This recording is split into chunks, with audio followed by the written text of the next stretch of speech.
Boyacá 7 días. Cordial saludo. En la entrevista premium de hoy, un artista ibaguereño de familia numerosa y que además encontró el amor en Tunja. Cara a cara con nuestro director, Santiago Cruz. Bienvenidos. Nuestro saludo a todos los seguidores de Boyacá 7 días, en la sección Lo Dijo en 7 días, todos los jueves, entrevistas premium cara a cara y en www.boyacá7días.com para Boyacá, Colombia y el mundo. Nuestras acostumbradas entrevistas con personajes del orden internacional, con personajes del orden nacional. Y hoy estamos con un personaje que nos llena los corazones a todos los colombianos y a todos los latinos de romanticismo, de buenas letras, de buenas frases, de esas que están haciendo tanta falta hoy en la discografía mundial. Un personaje que estará visitando la ciudad de Tunja, el departamento de Boyacá, en próximos días, y por eso muy gentilmente le ha aceptado esta entrevista, no solamente para contarnos sobre su concierto en Tunja, sino para poder saber un poco más de este gran emblema de la composición mundial, el gran Santiago Cruz. Santiago, gracias por aceptar esta invitación, bienvenido al departamento de Boyacá, gracias, bienvenido al corazón de los boyacenses que tanto lo queremos y tanto lo admiramos. Muchísimas gracias por este rato, por permitirme compartir con la gente de Boyacá, con la gente que sigue Boyacá 7 días y que podamos conversar un rato. Bueno, Santiago, hay tanto que preguntarle a un personaje como usted, sobre todo un personaje que está tan metido en el corazón de la gente. Pero eso es lo que la gente quiere saber, un poco más del personaje, de sus dinámicas, de ese Ibagué, del alma suyo, cómo fue esos inicios, cómo fue su familia. Cuéntenos un poquito sobre sus ancestros. A ver, mis padres vienen de dos familias grandes de Ibagué, grandes en tamaño. Mi padre era el único varón de 7 hijos y mi madre la penúltima de 6 hijos. Curiosamente también había solamente un varón, hay un varón ahí que es mi tío Julián. Vecinos del barrio Cádiz de Ibagué, allí se conocieron muy niños, se enamoraron, se casaron, nací yo, se separaron. Yo viví muy metido en la familia de mi abuela materna, digamos, en la familia de mi madre y sus hermanas y mis abuelos. También con lindo contacto con la familia Cruz, pero vivíamos en casa de mi abuela cuando mi madre se separó de mi papá. Y ahí había mucho arte, Ricardo, ahí había mucho. Mi abuela era poetisa, pintaba también, era hasta medio bruja, leía el tarot y aficionada a la astrología. Todas mis tías cantaban, mi madre toca guitarra y canta, y todavía lo hace en reuniones de amigos, es una bohemia. Y esa es la palabra, ¿no? Había mucha bohemia en casa. Y yo creo que ahí me quedó a mí la semilla de la música, ¿no? De ver a mi mamá con la guitarra, rodeada de amigos, de gente cantando, todo lo que significaba la música, todo lo que significaban ese tipo de canciones. Y esa semilla claramente pues, germinó en mí y siempre he dicho que mi madre fue mi primera influencia musical, ¿no? Y además en una ciudad como Ibagué que también, sobre todo en los niños, cultiva mucho el tema de la guitarra, el tiple, el folclore andino, los bambucos, las guabinas, las danzas, las leyendas populares. Todo ese tema cultural se cultiva mucho en los colegios de Ibagué. Entonces, soy la consecuencia de todo eso. Sí, ahí hay una parte muy importante para saber sobre Santiago Cruz y sobre todo sobre sus letras. Para nadie es un secreto, conocemos también de su modestia, pero para nadie es un secreto que sus letras han traspasado pues las fronteras del mundo justamente por eso, por esa carne que tiene cada palabra y cada simbología. ¿Esa niñez entonces influyó algo en la composición de los versos? Yo creo que sí, sin duda alguna. Ahí lo que te decía, ahí hay una semilla que después se regó de otras maneras, oyendo también otro tipo de música, también leyendo, también con el cine, ¿verdad? Porque el cine también es una fuente de inspiración importante en mi carrera, y siempre tratando de, hombre, de buscar una manera particular de escribir, ¿no? Siempre tratando de escapar de alguna forma al lugar común, algunas veces con éxito y otras veces no, pero siempre en ese intento, ¿no? de tener un estilo propio para escribir, porque yo creo que en todas las artes todos empezamos de alguna manera a través de la imitación, ¿no? Nos parecemos a alguien cuando cantamos, nos parecemos a alguien cuando escribimos, y en esa imitación permanente tú vas encontrando tu propia voz, tu propia pluma, tu propio estilo. Y así fue como yo fui encontrando quién era yo como artista.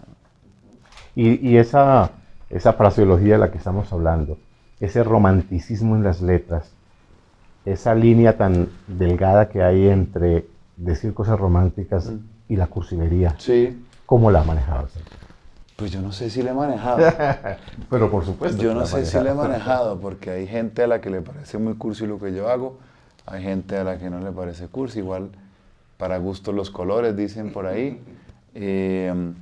Pero sí trato, sobre todo de eso, Ricardo, intento escapar permanentemente del lugar común, ¿verdad? Tratar una aproximación distinta a las canciones, a las historias. Todas las historias vienen de dos vertientes fundamentales que son el amor y el miedo, el amor y el temor, ¿no? Que la gente cree que el antónimo del amor es el odio y el antónimo del amor es el temor, ¿no? Y entonces, cuando son solamente dos vertientes, pues se ha hablado de lo mismo durante la historia de la humanidad. Yo creo que lo interesante es encontrar una mirada distinta, o por lo menos intentar esa mirada distinta de las historias que se han contado millones de veces. Toda la humanidad se ha enamorado y se ha desenamorado a lo largo de la historia, ¿no?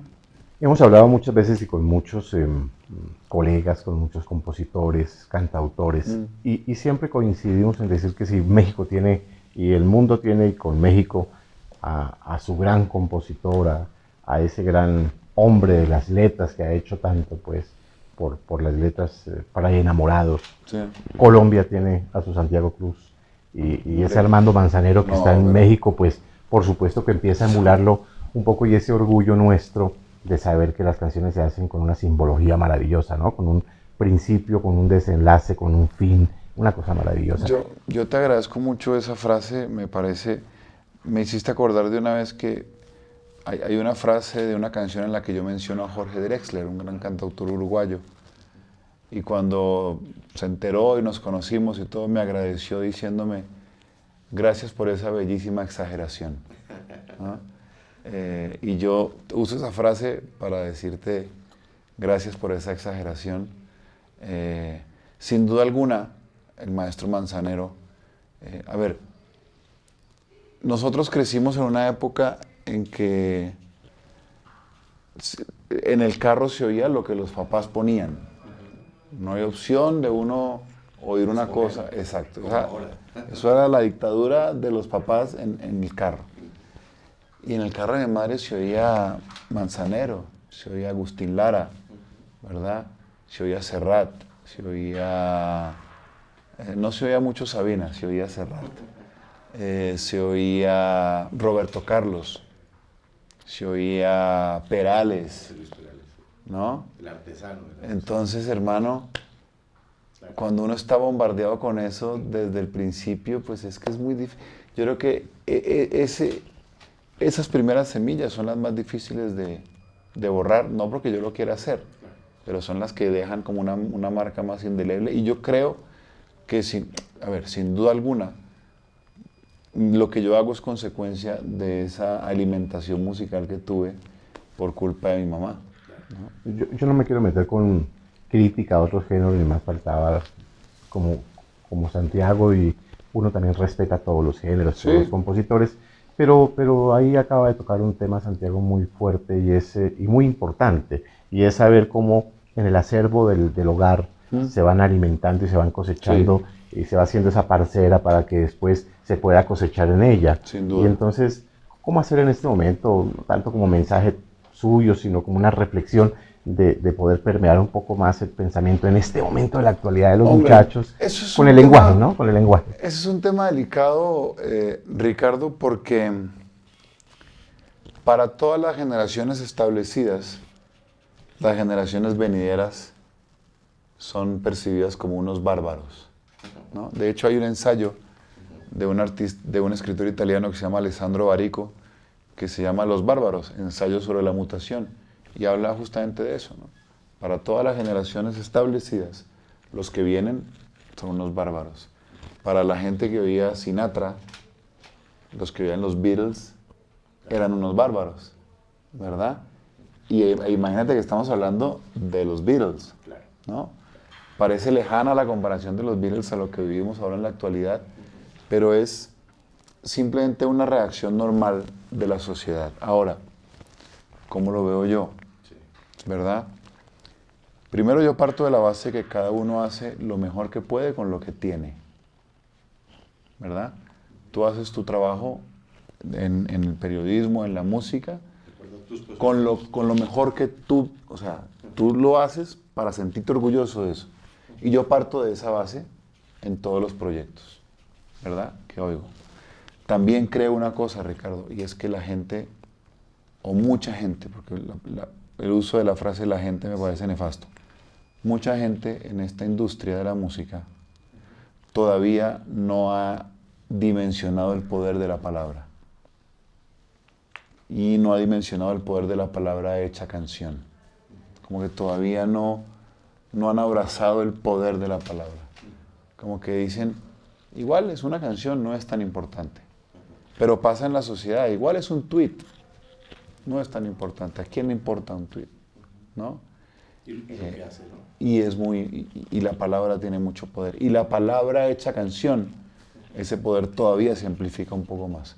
Entonces yo creo que por ahí va un poquito la cosa, ¿no? No somos conscientes realmente del poder que tenemos al escribir algo, al decir algo o al cantar algo, ¿no? Y de tantos recursos literarios que están ahí sueltos, ¿no? Para poderlos armar como un rompecabezas y decir cosas claro. con estética, por lo menos. Sí, yo creo que, hombre, tiene que haber algún intento, ¿no?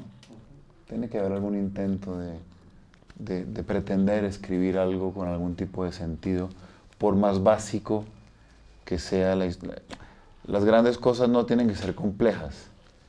Lo verdaderamente hermoso es poder transmitir elocuentemente la sencillez, ¿no? Muchos amigos y seguidores suyos, que son muchísimos, sabiendo de esta entrevista me decía, usted que es compositor, pregúntele un poco y háganos un poquito de taller con él de cómo es un día de composición de Santiago Cruz, cómo coge su guitarra, cómo empieza la métrica, si hace primero la música, luego la letra, o qué hace primero. Hay mucha gente ávida por saber cómo compone las canciones de Santiago Ricardo, Cruz. tú sabes que cada canción tiene una historia distinta, ¿no? Si bien es cierto que hay método, hay canciones que uno encuentra, hay canciones que lo encuentran a uno. Y antes de seguir con esta respuesta, yo soy un convencido, y un colega mío, compositor peruano ahorita, cantautor Gianmarco, en una entrevista en estos días aquí en Colombia decía, hay quienes dicen que las canciones ya están ahí, en el universo. El trabajo de uno es encontrarlas y tener el canal de transmisión lo suficientemente limpio y calibrado para que la canción pase por ti, porque la canción va a pasar por alguien. El tema es tenerlo calibrado por ti. Pero sí creo que cada canción tiene una historia distinta. Yo tengo canciones que han nacido a partir de una línea melódica, ¿verdad? De una frase. Yo recuerdo, había una que era, se me vino una línea melódica que era como la, la, la, la, la, la, la, la, la, la.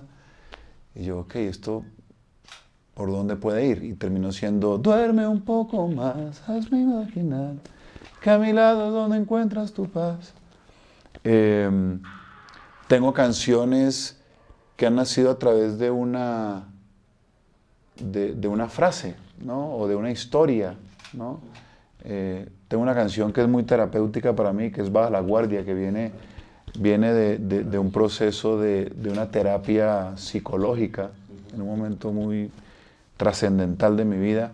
Y entonces, en un ejercicio de perdón, que es fundamental en el ser humano, yo hice el ejercicio terapéutico de poner en un lugar, en un salón, de pronto como este, a la gente a la cual yo había lastimado de alguna manera en mi vida. Y si los tuviera al frente, ¿qué les diría? Y así nació Baja la Guardia. Es una canción tremendamente terapéutica, ¿no?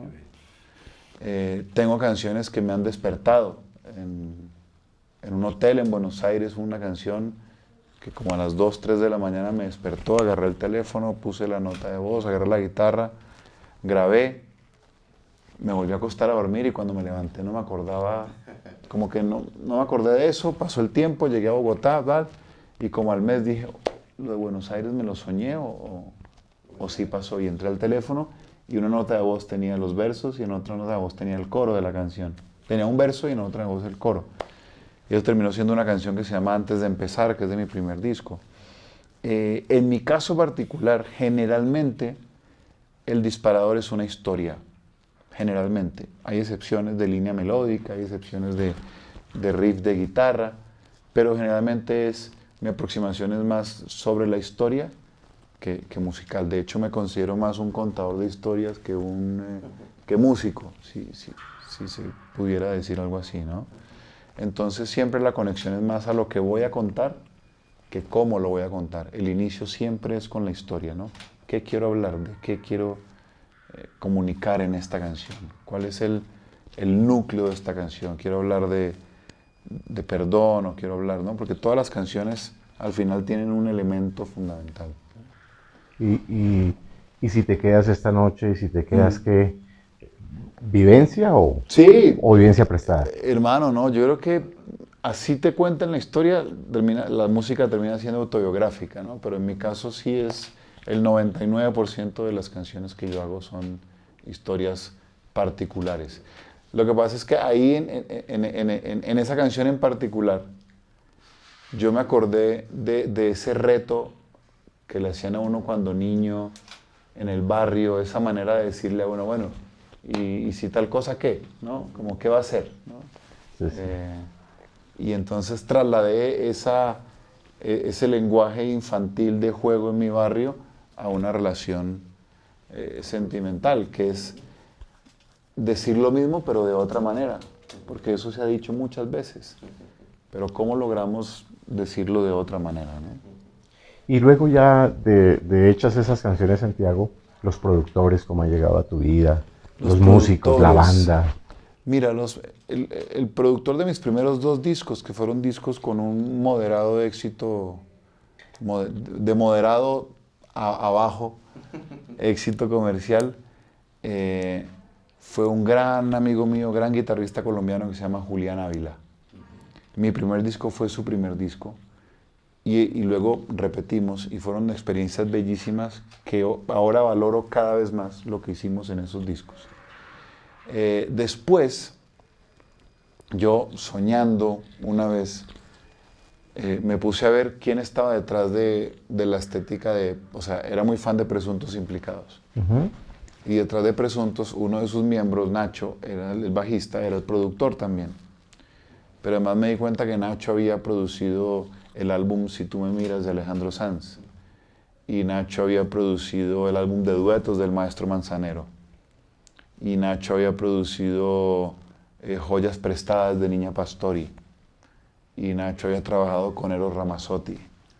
Entonces me parecía que era como una cantidad de cosas que me gustan alrededor de un solo personaje. Y lo contacté, hermano, con un sueño. Y por suerte llegué a trabajar con él. Y Nacho, después de esa búsqueda que implican los primeros discos, porque toda la carrera de uno es una búsqueda, pero sobre todo los 2 primeros discos, o el primero o el segundo, son discos de tratar de descifrar por qué camino quiere ir uno en esa búsqueda. Nacho me ayudó a a delinear qué tipo de artista y qué tipo de camino quería yo tomar. Y ahí fue cuando hicimos ese tercer disco donde está Baja la Guardia y Si te quedas que es 6 AM, todo eso que es Cruce de Caminos. De los más exitosos, o bueno, todos han sido exitosos. Y lo hicimos con Nacho, hicimos ese disco, luego hicimos A Quien Corresponda, donde está Desde Lejos, por ejemplo, que es de las canciones más importantes de mi carrera, y luego hicimos, el último que hice con Nacho se llamó Equilibrio, ¿verdad? Después me pasó una cosa en el proceso que fue como retarme. Yo soy muy futbolero, entonces uso mucho metáforas futboleras. Quise jugar en otra liga, quise retarme en otro equipo, porque sentía que ya jugaba de memoria con este equipo y no es que estuviera mal ese juego que ya era de memoria, pero quería explorar otro camino. Entonces terminé produciendo con un productor brasilero que se llama Mario Caldato Jr., que es un tipo de un recorrido en la industria tremendo.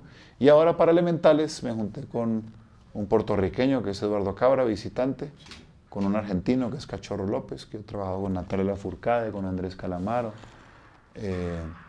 y con Juan Pablo Vega, que es colombiano y es de los músicos más relevantes y con mayor proyección de América Latina. Y vamos a seguir escuchando ese estilo romántico, de esa fraseología, o Santiago va a sorprender la discografía con algún proyecto que tenga. A ver,